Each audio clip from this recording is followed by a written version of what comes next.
आपका हेल्थ मंत्रा में स्वागत है। मैं हूं Arjun Bhagat and today we have doctor Rachna Kucheria with us who is a GP and a specialist in the seniors और senior citizens and you also are the founder of Doc Genie.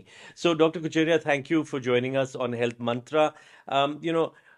आज हमारा जो टॉपिक है वो सीनियर्स के ऊपर है और senior citizens, but of course we like to call them seniors now. Um, why is physical activity, चलना फिरना, वो इतना important क्यों है as you grow older? Fabulous, Arjun. Thank you so much for having me.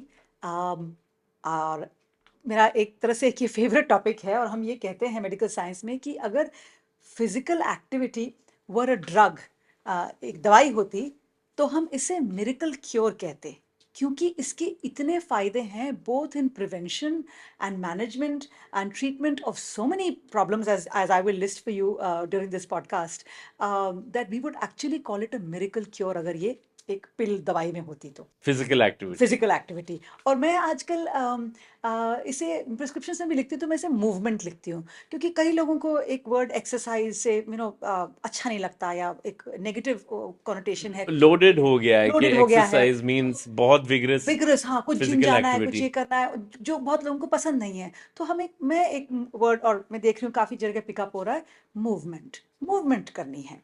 तो आज हम movement in the old age group, in our seniors बात करेंगे, और आप और हम भी कुछ सालों में दौड़ते हुए उधर ही पहुंच रहे हैं। तो इट्स बेटर टू, तो ये बात करते हैं, और इसकी मैंने आपको बताया कि इट्स अ मिरेकल क्योर। दूसरी, द अदर रीज़न, बहुत बड़ा रीज़न ये है कि the world is changing, the demographic is changing. तो पिछले 50 साल में हमारे ओवर 65 पॉपुलेशन 3 गुना हो गई है, और 2050 तक कहते हैं कि quarter of this earth will be more than 65। ठीक है। तो और इंडिया में भी यही हाल है. इंडिया में भी यही हाल है, इंडिया में भी यही हाल है, यही चल रहा है। तो सरकारों को, कम्युनिटीज़ को, फैमिलीज़ को, इंडिविजुअल्स को, सबको ये एक उन पे रिस्पॉन्सिबिलिटी और खुद को ये है कि वो खड़े रहें, वो मूव करते रहें, वो डिपेंडेंट ना हो जाएं, क्योंकि सब पे भार पड़ेगा, उन पे तो पड़ेगा ही, बट जैसा मैंने कहा सब तरह से परिवार पे, कम्युनिटी पे, सोसाइटी पे भार पड़ेगा। तो इसलिए ये टॉपिक बहुत ज़रूरी हो जाता है। और भी बहुत सारे फ़ायदे हैं, और मैं आई थिंक शुरुआत एक चीज़ से करना चाहूँगी कि अब हिंदुस्तान में हम ये बहुत देख रहे हैं कि मेमोरी के इश्यूज़ आ रहे हैं। ये भी रिसर्च में कहा गया है कि शॉर्ट टर्म जो बूस्ट ऑफ कॉग्निशन है, या जिसे जिसे हम कहते हैं कि वर्किंग मेमोरी, एग्जीक्यूटिव फंक्शन, जो हम थोड़ी बहुत चीज़ें याद रख लेते हैं, आज हमें 50 काम है, ये करना है, उसके बाद वो करना है, वो बिल पे करना है, इसे हम एग्जीक्यूटिव फंक्शन कहते हैं। तो ये रिसर्च में देखा गया है कि अगर कंसिस्टेंट एक्सरसाइज होती है तो इनमें भी सुधार आता है। कोई सेडेंट्री को आप कॉग्निटिव टेस्ट दीजिए, और जो कोई कंसिस्टेंटली एक्सरसाइज करते आ रहे हैं उन टेस्ट्स में वो बेटर स्कोर करेंगे। तो ये हमें इंडिकेट करता है कि इस पे भी इसका प्रभाव पड़ता है। तो मैंने ओपनिंग जैसे बैट्समैन की तरह यहाँ पे मेमोरी की बात की, बट और भी कई फायदे हैं, and I come to that. So let's take one step back. Yes. जब सीनियर्स के बारे में हम लोग बात करते हैं and as we grow older, what happens is that हमारी जो फिजिकल एक्टिविटी लेवल्स हैं, पहले हम लोग काम करते हैं और ऑफिस जाते हैं, वो आहिस्ते से अब रिटायर हो जाते हैं, सो योर फिजिकल एक्टिविटी वो कम होते जाती है. Now even at home responsibilities as you grow older कम हो जाती हैं, बच्चे बड़े हो जाते हैं. Does that have an impact on physical activity going down? बिल्कुल, क्योंकि एक जो नेचुरल मूवमेंट है, एग्जैक्टली जो एक नेचुरल बिजनेस है, मूवमेंट है जो आप करते रहते हैं, एक बिजी लाइफ में काम पे जाते हैं, वहाँ भी वो कम हो जाता है, as you said rightly, retirement के बाद। तो उस समय फिर माइंडफुलनेस और अवेयरनेस के साथ इस चीज़ को बनाए रखना है अपनी ज़िंदगी में। जो आपके घर के काम हैं, जितना हो सके अगर आप खुद करें तो वो बेटर है, और माइंडफुलनेस के साथ एक एक्सरसाइज प्रोग्राम, एक मूवमेंट प्रोग्राम जो आपको पसंद है वो करना ज़रूरी है। डेली उसको अपनी लाइफ में लाना ज़रूरी है। कंसिस्टेंसी और कंटिन्यूटी इसमें ज़्यादा ज़रूरी है, कि भाई यानी कि 2 दिन हफ्ता में कर लिया और बाकी नहीं, नहीं, थोड़ा थोड़ा करिए, रोज़ करिए। ये भी देखा गया, ये बहुत ज़रूरी है। तो कंसिस्टेंसी, कंटिन्यूटी, इस चीज़ की अवेयरनेस, कि हम और चीज़ें ले आए हैं अपनी ज़िंदगी में, शायद कुछ चीज़ें आपको रिटायरमेंट के बाद करनी थी, शौक था वो आप करने लगे हैं, कोई हॉबी उठा ली है, किताबें पढ़ते हैं बट इस चीज़ को भी एक बहुत मस्ट डू करके अपनी लाइफ में वीव इन करना है। So physical activity, you're saying that consciously seniors को करनी चाहिए, whether it is doing household work, chores, maybe group activities कर लीजिए, सुबह योगा होती है. So that is what keeps you physically active and also फिर mentally आप लोग alert रहते हैं. बिल्कुल बिल्कुल सही। तो एक्सरसाइज क्या है? एक्सरसाइज की एक डेफिनेशन है, it's planned, structured, repetitive activity. तो 3 वर्ड हमने बोले। प्लान माने आपने इसको प्लान करके करा है एक टाइम पे। स्ट्रक्चर्ड कि कोई उसमें स्ट्रक्चर हो, चाहे योगा हो, चाहे आप हल्के लाइट एरोबिक्स कर रहे हैं, चाहे स्ट्रेंथ बेस्ड एक्सरसाइज कर रहे हैं। और रिपीटेटिव, उसको रिपीट कर रहे हैं। 8 बार वही उठक बैठक हो रही है, या बैंड के साथ कर रहे हैं, 12 बार वो रिपीट किया, ये होती है एक्सरसाइज। तो ये तो करना ही है। और जो दूसरा आपने कहा कि घर में जो मूवमेंट अपने कार्य कर रहे हैं, काम कर रहे हैं, that is non sedentary behaviour. तो वो बैठे नहीं रहना है दिन भर, चाहे हम टीवी देख रहे हैं, चाहे अखबार पढ़ रहे हैं, उठते रहना है। उस उठने की प्रक्रिया में भी आपकी जो बॉडी की कोर स्ट्रेंथ है, स्टैंडिंग कैपेसिटी है, और जो सेडेंट्री होने के जो नुकसान हैं वो कम हो जाते हैं। This is an important point, बहुत important point है. What happens is that जब आप sedentary हो जाते हैं, ज़्यादा movement नहीं करते, the body's muscles, I mean, in doctor terms, what happens? और वो क्यों हमारे लिए हानिकारक? हाँ, तो as you're ageing and if you are also sedentary, muscle loss एक एजिंग का पार्ट है। मसल लॉस, श्रिंकेज, स्ट्रेंथ कम होना एक पार्ट है। बोन्स की स्ट्रेंथ कम होना, बोन्स का सॉफ्टनिंग, इसे हम ऑस्टियोपीनिया, ऑस्टियोपोरोसिस, ये भी एक एजिंग का पार्ट है, राइट?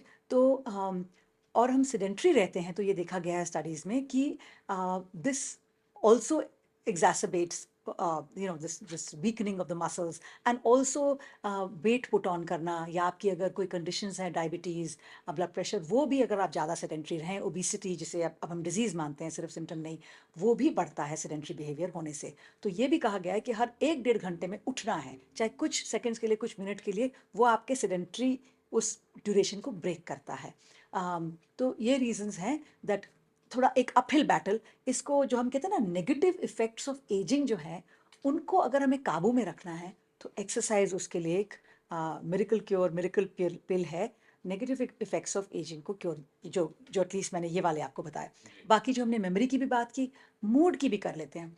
तो इस वो सारी जो बिजीनेस है, आप कमाई के लिए जा रहे हैं बाहर, आप बच्चों के लिए इन्वॉल्व हैं, वो सब हट जाती है बियॉन्ड अ सर्टन एज। तो एक मूड पे भी कई बार असर आने लगता है, लोनेस, डिप्रेशन, लोनलीनेस की ये फीलिंग्स भी आने लगती हैं। स्टडीज़ में ये प्रूव हुआ है कि मॉडरेट एक्सरसाइज, जिसे हम डिफाइन करते हैं 150 मिनट हफ्ते का, और अगर ये कोई करता है, मॉडरेट एक्सरसाइज जो आप बोल रहे हैं डिफाइंड होता है, मतलब अगर उसकी डेफिनेशन देखें तो 150 मिनट एक हफ्ते एक हफ्ते में which is means that regularly आपको करना है. रेगुलरली आपको करना है, वो उतना ही फ़ायदा देता है जितना एंटी डिप्रेसेंट मेडिकेशन। तो जो कुछ एक्सरसाइज करने से जो कुछ ट्रांसमिटर्स रिलीज होते हैं ब्रेन में, इसे हम डोपामीन, सेरोटोनिन, ये जो कहते हैं, ये खुशी के ट्रांसमिटर्स हैं। एंटी डिप्रेसेंट्स में भी ये यूज़ होते हैं। देखा गया है कि एक्सरसाइज के बाद ये रिलीज होते हैं। तो अगर आप कभी आपने साइकिल चलाई हो, या एक लॉन्ग वॉक पे गए हो, कभी कभी स्विम करके आए हो, एक एक अच्छी सी, वो इन्हीं ट्रांसमिटर्स की वजह से है। तो ये तो भी ये एक तो कारण है। फिर सबके लिए हुआ ना, whether it is a senior और अ चाइल्ड और a middle age person, it's good for everybody. It's good for everybody. Physical activity हाँ, and exercise. Absolutely it's good for everybody. और मैं ये कहती हूँ in most of my discussions with my patient, कि जैसे आप यंग होते हैं तो आप सेविंग शुरू करते हैं, पहली पहली नौकरी होती है, तो आप कहीं पे भी एफडी में या म्यूचुअल, कहीं भी आप सेविंग शुरू करते हैं। ये तो नहीं है कि आप 50 की साल की उम्र में जाके सेविंग शुरू करेंगे। तो ऐसे ही, अगर कभी नहीं बचपन में भी की हुई एक्सरसाइज, 20s में भी नहीं की, आप शुरू कभी भी कर लीजिए। ये एक्सरसाइज सेविंग्स बैंक है आपका, शुरू कर लीजिए।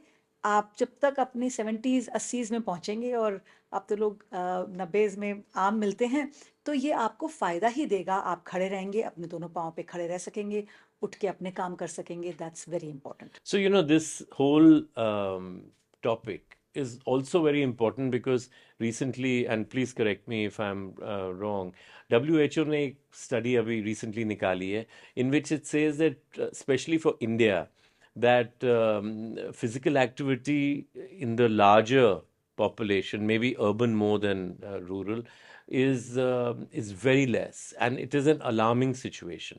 Did you read? I did. I saw it in the papers and some comments in some of the Do groups. you? I mean, आप agree करते हैं उनसे? I do agree, I do agree. एक माहौल भी एक चीज़ होती है, देखिए, इसलिए हमें थोड़ा सा इसको ना एक अपहिल बैटल की तरह से एक कॉन्शियसली हमें करना पड़ता है। एक माहौल भी चीज़ होती है। कई वेस्टर्न देशों में हम जाते हैं और देखते भी हैं कि पैदल चलना बड़ा आसान हो जाता है, पाथवेज ठीक रहते हैं, साइकिलें चलाना आसान हो जाता है। तो एक जो वॉकिंग है और मौसम भी काफ़ी हद तक आपके साथ रहता है कि आप खूब फिजिकल एक्टिविटी प्रमोट करता है। आप पैदल जा सकते हैं यही चीज़ करने। हमारे यहाँ अर्बन शहरों में ये हो गया है, मुश्किल हो गई है पैदल चलना, कई कई कारणों से। बहुत लोग हैं, सड़कें कई बार सेफ़ नहीं हैं, साइकिल भी सेफ़ नहीं है, ऐसे कोई रिस्ट्रिक्टेड पाथ्स वगैरह नहीं हैं, पेवमेंट्स टूटे हुए हैं। तो इसलिए लोग और मौसम भी कई बार ख़राब ही रहता है। तो इसलिए वो जो एक्स्ट्रा चीज़ होती है कि भाई आप बाहर निकल लिए, टहल लिए, घूम लिए, जो शायद आज से 35-40 साल जैसे पहले भी अभी हम दिल्ली में जैसे देखते थे। हीट वेव था, हाँ, तो तो आप कहाँ जाएंगे बच्चे भी नहीं जा रहे थे बाहर, बाहर? जिनको जाना होता था वही जा वो भी रहे नहीं, थे। राइट। अब हीट वेव था, अब मानसून आ गई, मच्छर आ जाएंगे, कुछ महीनों में पोल्यूशन आ जाएगी। तो इन कारणों से मुश्किल हो गया है थोड़ा सा एक मोबाइल लाइफस्टाइल, एक मूवमेंट वाली लाइफस्टाइल को घर से बाहर प्रमोट करना। तो उनका कहना तो इसीलिए हमें और भी अलर्ट पे रहना है कि हम क्या कर सकते हैं इस चीज़ को काउंटर करने के लिए। मेरे को जो पेशेंट्स कहते हैं मौसम ख़राब है, बाहर नहीं जा सकते वॉक के लिए, तो मैं कहती हूँ आप दिल्ली रहते हैं, 9 महीने मौसम ख़राब रहेगा, कुछ ना कुछ रहेगा। जैसे मैंने आपको कहा, ऐसा कोई कार्यक्रम बनाइए कि आप अपने घरों में या आपकी आरडब्ल्यूए में या सीनियर्स की कोई सोसाइटीज़ हो, आप अपना रोज़ का व्यायाम छोड़ेंगे नहीं। तो ऐसा बनाइए, बाहर जा सकते हैं जिन दिनों ज़रूर जाइए, खुश होइए, पौधों के साथ, पेड़ पौधों के साथ रहिए, बट इसको छोड़ना नहीं है। सो या एक चीज़ और मैं यहाँ कहना चाहूँगी कि हमने मसल स्ट्रेंथ की, मेमोरी की, मूड की बात तो की, बट जो बहुत ही ऑब्वियस चीज़ें हैं कि 65-70 के बाद या उससे पहले भी ब्लड प्रेशर, डायबिटीज़, हार्ट की दिक्कतें, ये जो हम लाइफस्टाइल डिजीज़ेज़ या क्रॉनिक एनसीडीज़ जिन्हें कहते हैं, ये तो बढ़ ही जाती हैं। तो एक्सरसाइज का इन पे भी फ़ायदा है ही, नहीं तो जैसा मैं कहती हूँ हम दवाइयाँ बढ़ाते चले जाएंगे।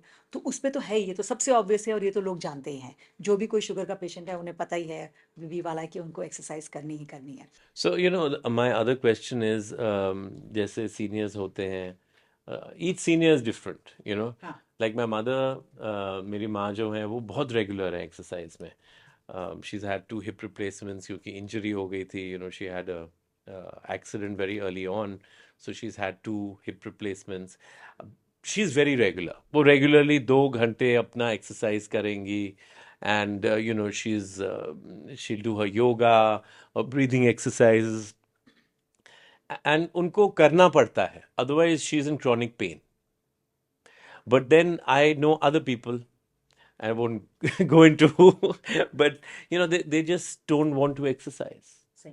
सो आप जैसे अलग अलग सीनियर्स को मिलते हैं, एडवाइस करते हैं, how do you motivate someone who is not used to exercise, जिन्होंने पूरी जिंदगी एक्सरसाइज नहीं करी, और फिर as you growing older you have other, जैसे आपने बोला ब्लड प्रेशर हो जाता है, ब्रीदिंग प्रॉब्लम्स हो जाती है, शुगर हो गया, हार्ट प्रॉब्लम्स हो गया, then it's like that perfect storm, isn't it? Right, कि आपकी physical activity as you've grown older suddenly comes down, and then आपकी ये diseases भी बढ़ जाती हैं.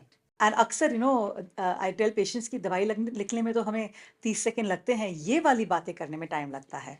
तो कोशिश जारी रहती है हमेशा, हम हारते नहीं हैं लाइक वॉरियर्स। और हमें पेशेंट को या जो हमारे साथ बैठा है उससे वहाँ मिलना है जहाँ पे वो है। तो one of my favourite questions to ask is कि आपको क्या पसंद है मूवमेंट में, व्हाट डू यू लाइक। आपको वॉक पसंद है या आपको किसी को शायद थोड़ा डांस का मन हो, म्यूज़िक लगा के साइकिल का मन हो, स्टेशनरी साइकिल, आपको क्या पसंद है, तो वहाँ से शुरुआत करनी है। और अगर आंसर ज़ीरो है तो फिर तो कोई और तरीके से मोटिवेट करना ही है। अब सोल्यूशन इज नॉट कि आप टीवी के आगे आगे बैठ जाएं बैठे और घंटों बैठे। हाँ, राइट। तो 2 इसमें मैं प्रैक्टिकल टिप्स देना चाहूँगी। एक तो हम ये वर्ड यूज़ करते हैं एक्सरसाइज स्नैक्स। स्नैक्स होता है ना, आप जाते हैं, भूख लगी, दो बड़े मील के बीच में कुछ स्नैक खा लिया, एक बिस्किट खा के आ गए, एक चिप्स खा लिया, कुछ एक्सरसाइज स्नैक ही कर लीजिए, खाने का नहीं। उठे, 5 बार हल्की उठक बैठक लगा ली, एक पाँव पे सेफली कुर्सी पकड़ के बैलेंस, जो आप एक्सरसाइज कर सकते हैं, खड़े हो गए, अरे खड़े ही हो जाइए थोड़ी देर। दैट वेट बेयरिंग, अपना वजन उठाना is a very important thing, उसी से आपकी बोन्स और मसल्स को स्ट्रेंथ और मिलेगी। आजकल तो इतने अच्छे वीडियोस बनाए हैं लोगों ने, डॉक्टर्स ने बनाए हैं, फिजियोथेरेपिस्ट ने बनाए हैं कि आप कौन सी सिंपल एक्सरसाइजेस कर सकते हैं घर में।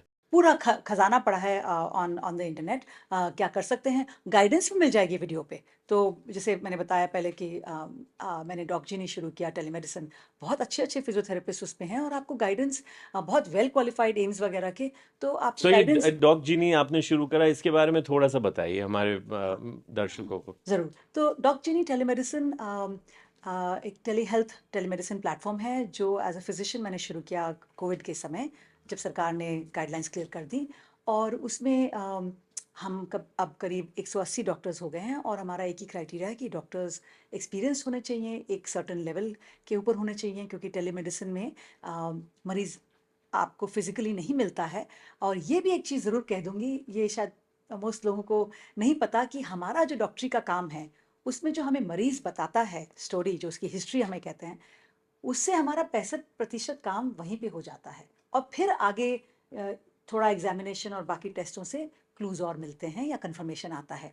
इसीलिए टेलीमेडिसिन काम करता है, क्योंकि स्टोरी तो हमें मिल जाती है टेलीमेडिसिन पे। तो डॉक्जिनी टेलीमेडिसिन पे हमारे पास एक्सपीरियंस डॉक्टर्स हैं, 30 से ऊपर स्पेशलिटीज़ के, और आप अपने घर से बैठे हुए कोई भी समस्या के लिए अपॉइंटमेंट बुक कर सकते हैं। और सीनियर सिटीजन्स के लिए तो it becomes very convenient also. बहुत कन्वीनियंट, किसी को लाना ले जाना नहीं है, आप लंबा टाइम अस्पताल में नहीं बैठे हुए हैं और इन्फेक्शन से एक्सपोज नहीं हो रहे हैं, अपनी मर्जी से ज्वाइन करिए। आपके रिकॉर्ड वहीं रहेंगे, क्योंकि कई बार बार बार बात करनी पड़ती है, 10 तरह की दवाइयाँ होती हैं, तो वो आपका रिकॉर्ड भी वहीं रहता है, डॉक्टर भूलता नहीं है बार बार पर्चा वगैरह, वो सब भी प्रॉब्लम गई, तो एक नाता बन जाता है। अम, तो एक्सरसाइज स्नैक्स की भी बात हो रही थी, जी वो जी जी ज़रूर जी, करने हैं हाँ अगर जी ज़ीरो कर बताइए। रहे हैं वो। और एक क्लास ये भी कहूँगी कि एक स्टडी रिसेंटली आई थी इंटरेस्टिंग, कि जो लोग ग्रुप्स में या वर्कआउट करने की कोशिश करते हैं, वो जो पीयर को, आसपास के लोगों को देख के जो मोटिवेशन मिलती है, वो अगर हम इंडिविजुअली करते हैं उतनी मोटिवेशन नहीं होती। तो हम तो सब कुछ साइंटिफिक स्टडी से अगर वैलिडेशन मिल जाए तो तो बहुत आप ये अच्छी कह चीज़ रहे होती हैं है। कि अगर आप किसी ग्रुप को ज्वाइन करें, चाहे योगा हो, और मैं लोधी गार्डन लगभग हर 2 दिन जाता हूँ, और वहाँ इतने ग्रुप्स हैं सीनियर्स के आजकल। आई थिंक वो एफर्ट करते हैं वहाँ आने के लिए, some of them even come in a group बस। सो आई थिंक वो हो रहा है, but maybe not enough. Not, maybe not enough. हाँ, अपनी हर लोकेलिटी भी अगर देखे, कई सिंपल सुझाव हैं कि देखिए, अफोर्डेबिलिटी भी एक फैक्टर है।